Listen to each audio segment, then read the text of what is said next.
ਮਿਤੀ 10/1/2022 ਨੂੰ ਗੁਰਦੁਆਰਾ ਸਾਹਿਬ ਮੱਲੇਵਾਲ ਦੀ ਕਮੇਟੀ ਦੇ ਪਿੰਡ ਦੇ ਮੋਹਤਬਰ ਵਿਅਕਤੀਆਂ ਦਾ ਇਕੱਠ ਗੁਰੂ ਘਰ ਵਿੱਚ ਕੀਤਾ ਗਿਆ ਤੇ ਇੱਕ ਮਤਾ ਪਾਸ ਕੀਤਾ ਗਿਆ ਕਿ ਜਿਸ ਵਿੱਚ ਸਾਰਿਆਂ ਨੇ ਰਜਾਮੰਦੀ ਨਾਲ ਸਹਿਮਤੀ ਪ੍ਰਗਟ ਕੀਤੀ।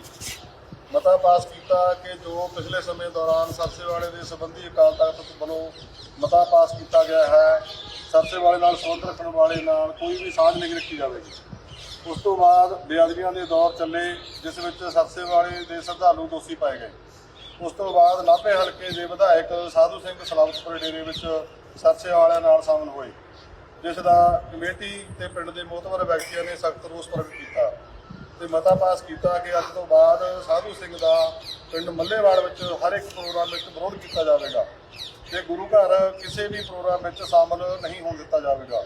ਇਹ ਵੀ ਮਤਾ ਪਾਸ ਕੀਤਾ ਕਿ ਹੋਰ ਕੋਈ ਵੀ ਲੀਡਰ ਜਿਹੜਾ ਸਰਸੇਵਾਲੇ ਨਾਲ ਸੰਬੰਧ ਰੱਖੇਗਾ ਉਸ ਦਾ ਐਵੇਂ ਹੀ ਵਿਰੋਧ ਕੀਤਾ ਜਾਵੇਗਾ।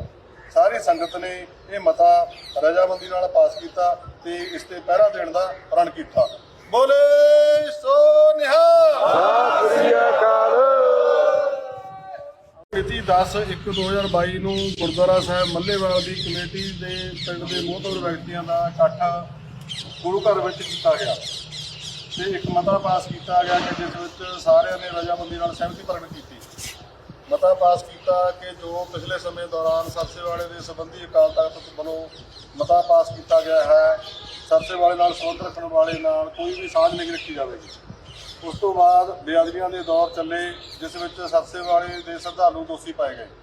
ਉਸ ਤੋਂ ਬਾਅਦ ਨਾਭੇ ਹਲਕੇ ਦੇ ਵਿਧਾਇਕ ਸਾਧੂ ਸਿੰਘ ਸਲਾਵਤਪੁਰ ਡੇਰੇ ਵਿੱਚ ਸਰਸੇਵਾਲਿਆਂ ਨਾਲ ਸ਼ਾਮਲ ਹੋਏ, ਜਿਸ ਦਾ ਕਮੇਟੀ ਤੇ ਪਿੰਡ ਦੇ ਮੋਹਤਬਰ ਵਿਅਕਤੀਆਂ ਨੇ ਸਖਤ ਰੋਸ ਪ੍ਰਗਟ ਕੀਤਾ ਤੇ ਮਤਾ ਪਾਸ ਕੀਤਾ ਕਿ ਅੱਜ ਤੋਂ ਬਾਅਦ ਸਾਧੂ ਸਿੰਘ ਦਾ ਪਿੰਡ ਮੱਲੇਵਾਲ ਵਿੱਚ ਹਰ ਇੱਕ ਪ੍ਰੋਗਰਾਮ ਵਿੱਚ ਵਿਰੋਧ ਕੀਤਾ ਜਾਵੇਗਾ ਤੇ ਗੁਰੂ ਘਰ ਕਿਸੇ ਵੀ ਪ੍ਰੋਗਰਾਮ ਵਿੱਚ ਸ਼ਾਮਲ ਨਹੀਂ ਹੋਣ ਦਿੱਤਾ ਜਾਵੇਗਾ।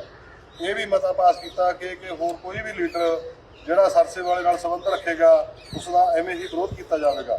ਸਾਰੀ ਸੰਗਤ ਨੇ ਇਹ ਮਤਾ ਰਜਾਮੰਦੀ ਨਾਲ ਪਾਸ ਕੀਤਾ ਤੇ ਇਸ ਤੇ ਪਹਿਰਾ ਦੇਣ ਦਾ ਪ੍ਰਣ ਕੀਤਾ। ਬੋਲੇ ਸੋ ਨਿਹਾਲ। ਸਤਿ ਸ੍ਰੀ ਅਕਾਲ।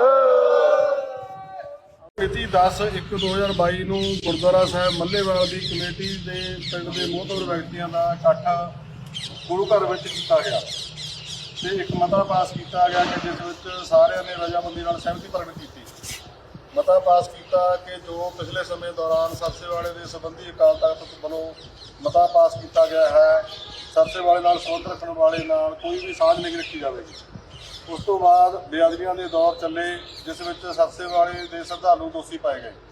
ਉਸ ਤੋਂ ਬਾਅਦ ਨਾਭੇ ਹਲਕੇ ਦੇ ਵਿਧਾਇਕ ਸਾਧੂ ਸਿੰਘ ਸਲਾਵਤਪੁਰ ਡੇਰੇ ਵਿੱਚ ਸਰਸੇਵਾਲਿਆਂ ਨਾਲ ਸ਼ਾਮਲ ਹੋਏ, ਜਿਸ ਦਾ ਕਮੇਟੀ ਤੇ ਪਿੰਡ ਦੇ ਮੋਹਤਬਰ ਵਿਅਕਤੀਆਂ ਨੇ ਸਖਤ ਰੋਸ ਪ੍ਰਗਟ ਕੀਤਾ ਤੇ ਮਤਾ ਪਾਸ ਕੀਤਾ ਕਿ ਅੱਜ ਤੋਂ ਬਾਅਦ ਸਾਧੂ ਸਿੰਘ ਦਾ ਪਿੰਡ ਮੱਲੇਵਾਲ ਵਿੱਚ ਹਰ ਇੱਕ ਪ੍ਰੋਗਰਾਮ ਵਿੱਚ ਵਿਰੋਧ ਕੀਤਾ ਜਾਵੇਗਾ ਤੇ ਗੁਰੂ ਘਰ ਕਿਸੇ ਵੀ ਪ੍ਰੋਗਰਾਮ ਵਿੱਚ ਸ਼ਾਮਲ ਨਹੀਂ ਹੋਣ ਦਿੱਤਾ ਜਾਵੇਗਾ।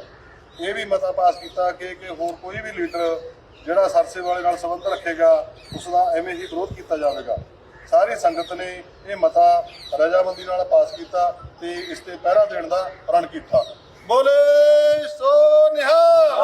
ਸਤਿ ਸ੍ਰੀ ਅਕਾਲ।